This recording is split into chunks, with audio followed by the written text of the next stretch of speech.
Hello বন্ধুরা, কেমন আছো তোমরা? রান্না কাব্য কথা কিচেন থেকে চলে আসলাম আজকে দুপুরবেলা। জানো তো, এই যে কাজ সেরে এসে তাড়াতাড়ি করে ফ্রিজটা খুলে দেখলাম যে ফ্রিজে কোনো সবজি নেই, আছে শুধু কিছু ফুলকপি। চিন্তা করলাম যে এই হুটপুট ঝটপট করে কি রাঁধা যায়, যেই যেই চিন্তা সেই কাজ। আর দেখো, ফুলকপিটাকে কেটে আমি এখানে ভালো করে ধুয়ে নিয়ে এটাকে জলে ভিজিয়ে রেখেছি, কারণ যদি ফুলকপিতে কোনো কিছু থাকে তাহলে সেই জলের মধ্যে ভিজিয়ে রাখলে দেখবে যে এখান থেকে ময়লাগুলো বেরিয়ে যাবে। আর এটার জন্য লাগছে, দেখো এখানে কিছু আমি পেঁয়াজ বাটা রেখেছি, কাঁচামরিচ এখানে রেখেছি, আদা বাটা, দুটো তেজপাতা, আর এখানে পোস্ত, আর লবণ রয়েছে, তেল রয়েছে, আর অল্প কিছু হলুদ দেবো। দেখো কড়াই আমি তেল দিয়ে দিয়েছি।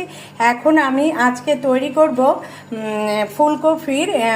ফুলকপির কোরমা। আর দেখো, তোমরা সব কিছুর অনেক কিছুর কোরমা দোলমা খেয়েছো, আজকে ফুলকপির কোরমাটা তৈরি করে তোমাদেরকে দেখাবো।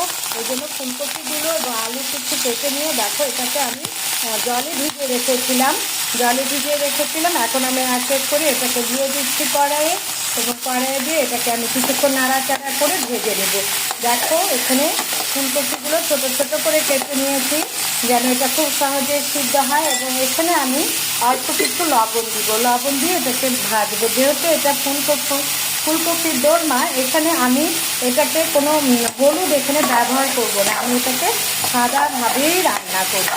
কিছুক্ষণ তো ভেজে নিতে হবে, কিছুক্ষণ ভেজে নিচ্ছে। দেখো আর কি সুন্দর! আরে শীতকাল চলে এসেছে, এখন মায়েদের রান্না করে শুরু হবে ফুলকপি আলু দিয়ে মাছের ঝোল, টমেটো ফুলকপি আলু দিয়ে মাছের ঝোল, ফুলকপির ডালনা, ফুলকপির দোলমা, আর আজকে আমি নিয়ে এসেছি ফুলকপির কোরমা। তোমরা সবাই দেখতে থাকো আমি কিভাবে ফুলকপি কোরমা রান্না করি।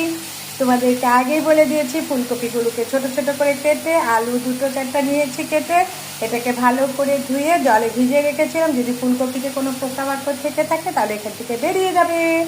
আর দেখো এটার জন্য যা যা লেগেছে হচ্ছে পেঁয়াজ বাটা, মরিচ বাটা, দুটো তেজপাতা, পোস্ত। যা হলেই হবে না। চলো তাহলে আমরা এখন রান্নাটা শুরু করি। দেখো ফুলকপিগুলোকে কিছুক্ষণ সময় একটু ভেজে নিতে হবে, আর এটাকে একটা ঢাকনা দিয়ে আমি ঢেকে দিলাম।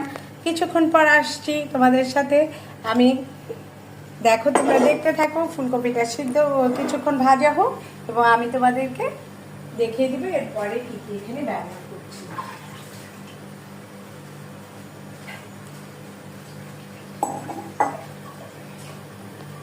সবজি কিন্তু আসলে যে কোনো সবজি হচ্ছে আমাদের শরীরের জন্য অত্যন্ত উপকারী, আর সেটা যদি হয় একটু ভিন্ন রকমের, মুখে স্বাদও এনে দিবে, আর তৈরি হয়ে যাবে। আমাদের বাসার কর্তা কিন্তু খুব বাজে